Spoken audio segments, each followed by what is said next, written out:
Bom, um segundo aspecto da condenação do Lula é que, se era necessária alguma demonstração, nós temos aqui a demonstração, digamos assim, definitiva, de que, por meio das instituições nacionais, das instituições jurídicas nacionais, nós não vamos conseguir a liberdade do ex-presidente da República. A condenação em terceira instância já confirmando as instâncias inferiores, apesar de toda a aberração do processo, mostra isso, né? Eu acho que a esquerda fica colocada aí diante de um problema muito sério. Ou se realiza uma grande mobilização pela libertação do Lula, não vai ser libertado nunca. Né? O próprio Lula, na entrevista que ele deu, falou: eu gostaria de mostrar a minha inocência. É uma coisa inútil isso daí, né? É compreensível que ele fale isso, mas é inútil, porque, na verdade, o que precisaria ser demonstrado é que ele é culpado, o que não foi demonstrado, né?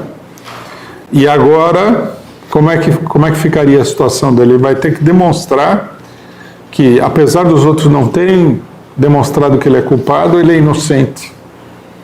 Quer dizer, uma prova de tipo negativo que não existe em nenhum tipo de justiça no mundo inteiro, e é um princípio fundamental da justiça que você não deve provar a sua inocência, mas que os acusadores é que têm o ônus de provar a sua culpabilidade.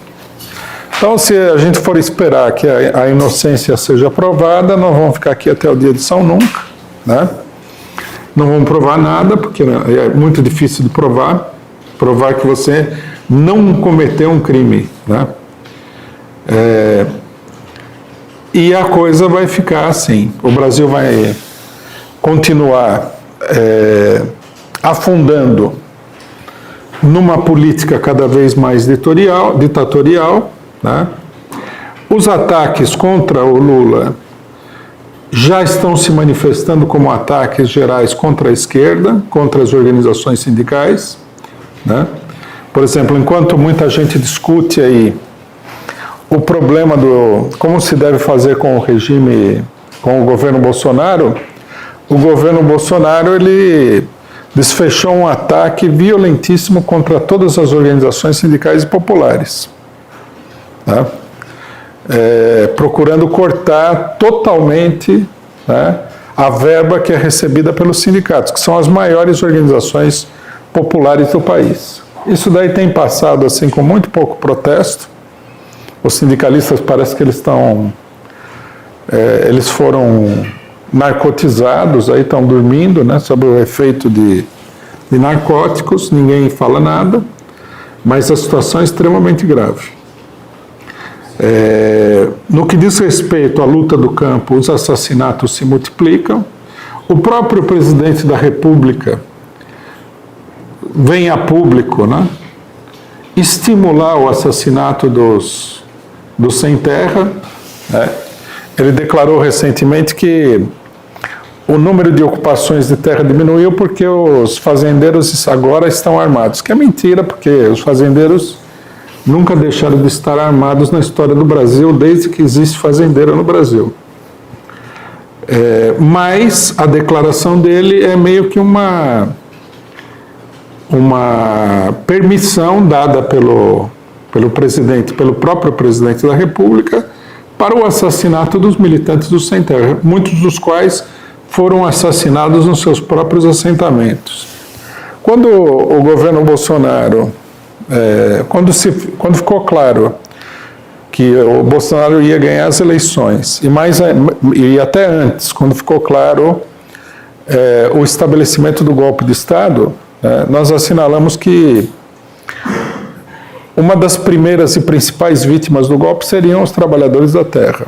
E isso daí, né, os assassinatos no campo se multiplicaram exponencialmente.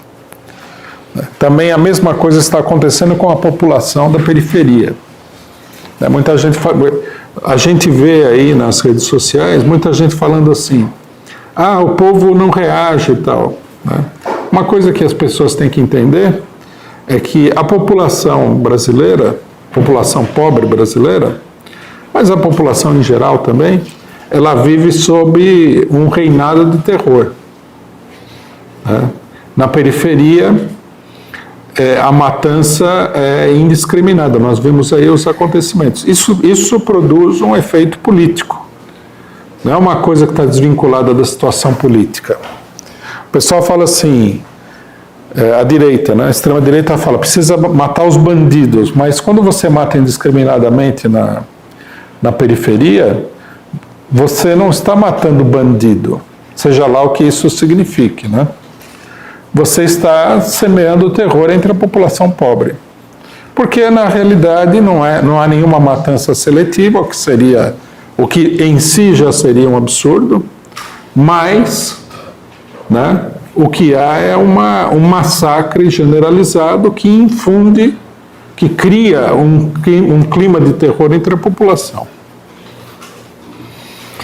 Então, o caso Lula coloca assim, em destaque, joga uma luz sobre a verdadeira situação do regime político, que a esquerda se nega a encarar, que é que a situação vem se aprofundando e não há nenhuma solução por dentro das instituições. Nós vamos falar mais um pouquinho sobre isso daqui quando a gente falar do 1º de maio e da posição da esquerda, né?